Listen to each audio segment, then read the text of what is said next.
Namaskar. I am not very expert like you all. I am a very ordinary man to be here with you.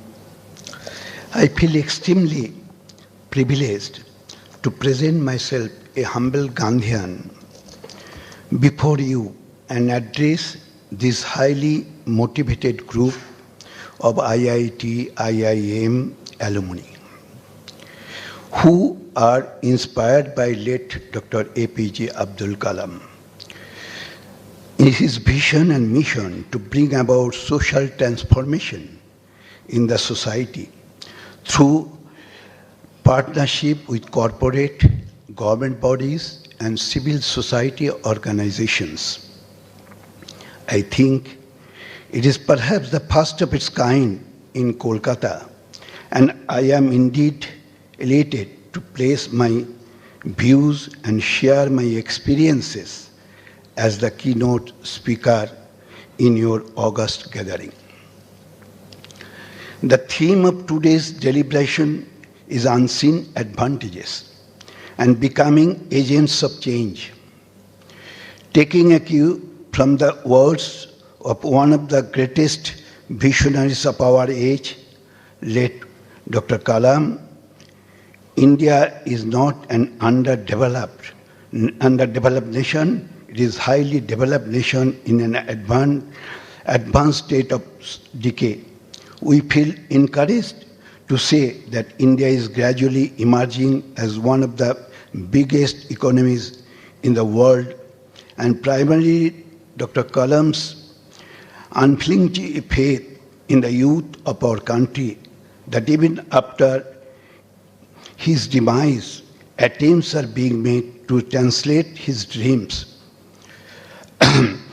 into reality by all of you. It is an easier option to deliberate on advantage which are seen and palpable advantages which are time-tested and have been fruitful in the development process. Unseen advantages are difficult to identify and generally do not enter into the mindset of the entrepreneurs because we do not venture to explore them. That is where the challenges come in. We have to come forward and introduce our generation to these unseen advantages. Strategically speaking, it is the IITians and the IIM graduates who are the progenitors of these advantages, who, after passing out from their alma maters, enter into the world forum, having limited opportunities to offer from our country. This is because in our country there is lack of opportunities, competitive work environment, and the level of our technology is still not at par compared to the advanced countries, leading to inconvenience and unpredictable economic prospects.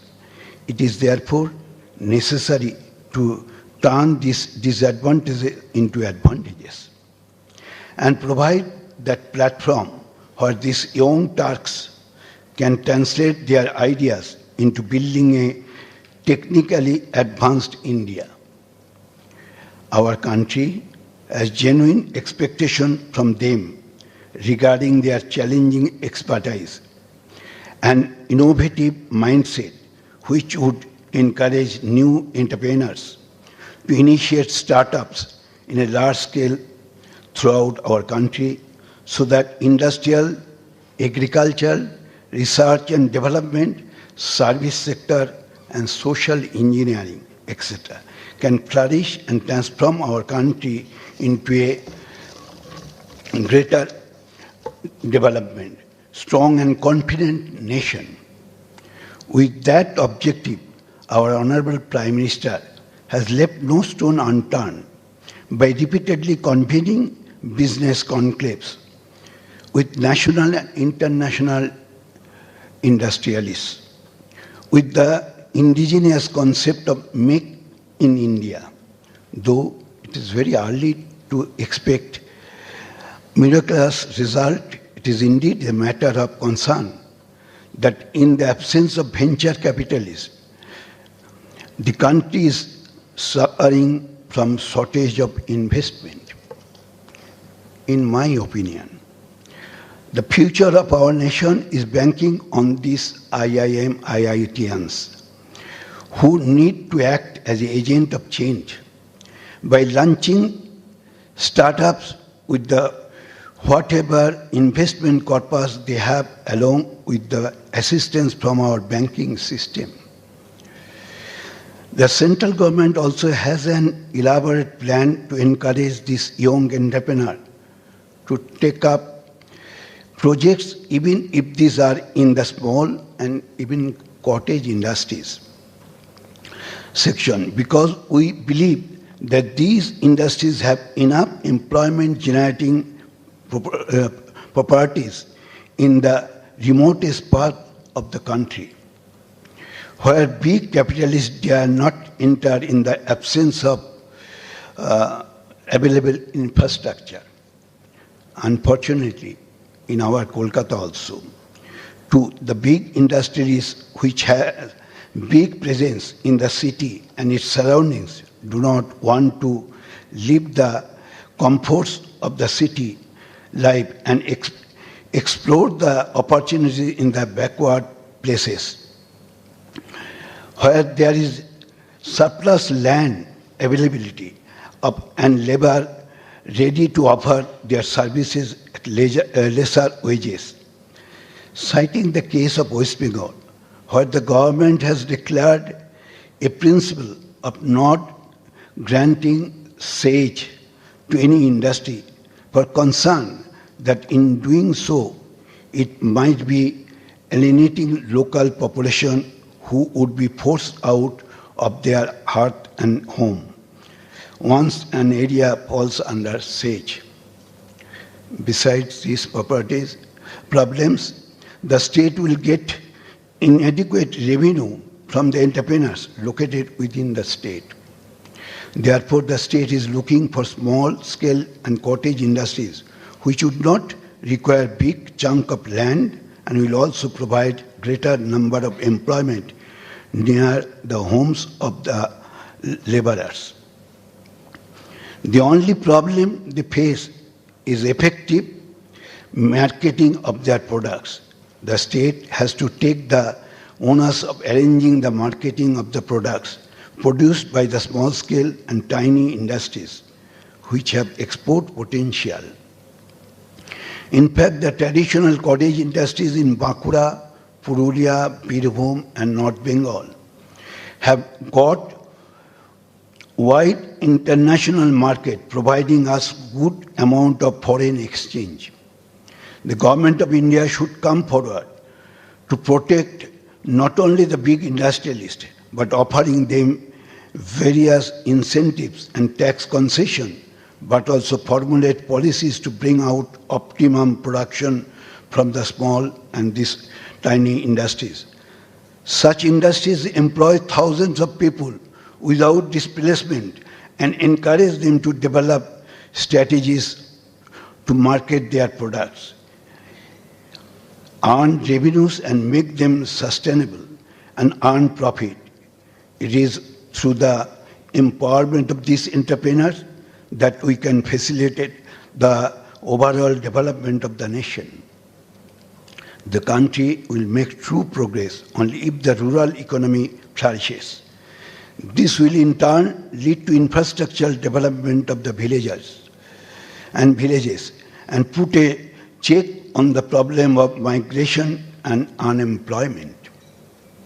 In this connection, I would like to mention that I, as President of Howrah Chamber of Commerce and Industry, it is one of the biggest Chamber of Commerce nowadays, because we have the first time we have taken a innovative project, had dreamt establishing an eco-friendly industrial park in Howrah, where the unplanned micro and small industries of Howrah town with obsolete and age-old equipment consuming excess energy, time and cost of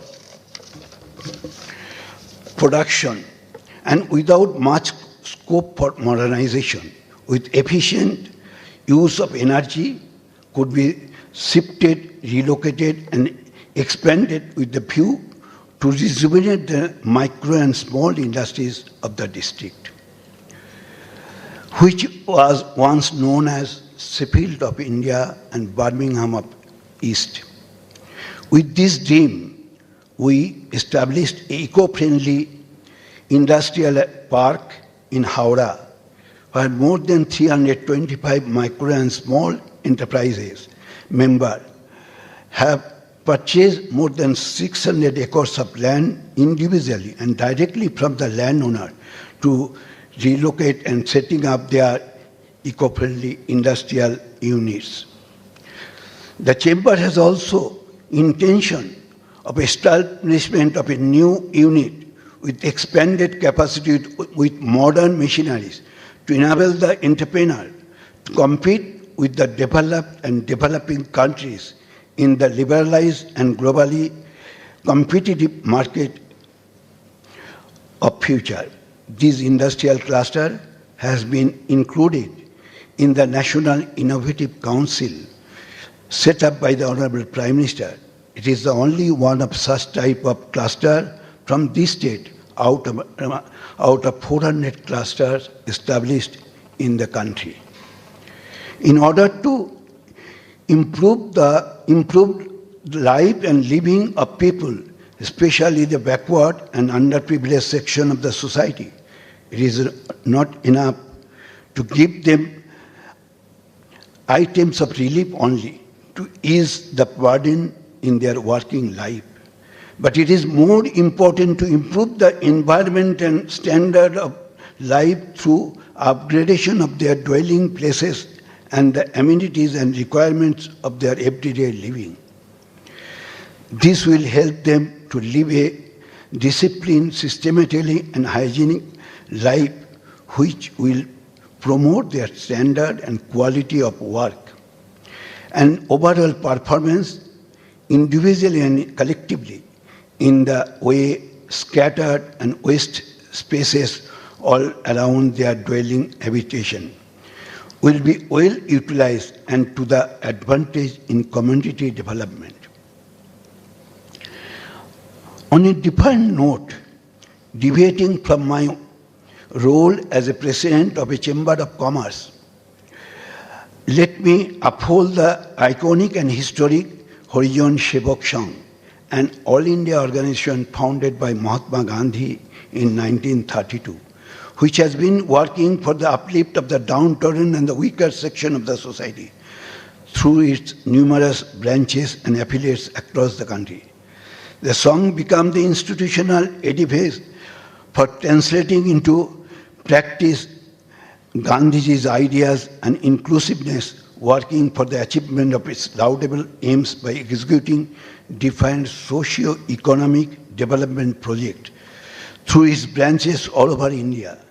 G.D. Birla was the first president of the Sangh, and he continued 27 years of this organization as president. Luminaries like Gandhiji, Thakur Baba, Mata Rameshwari Nehru, Nirmala Deshpande, they all were the president of this organization.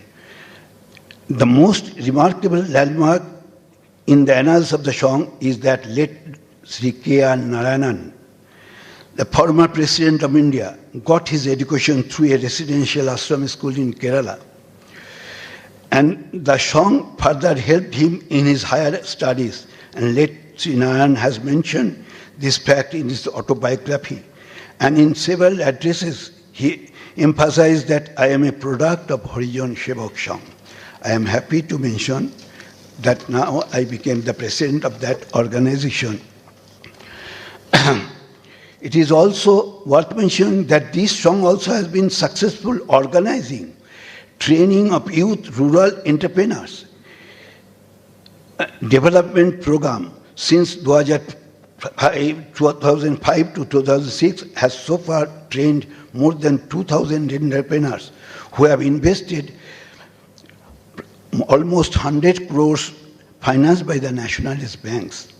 All of them have set up their small industries in the rural areas.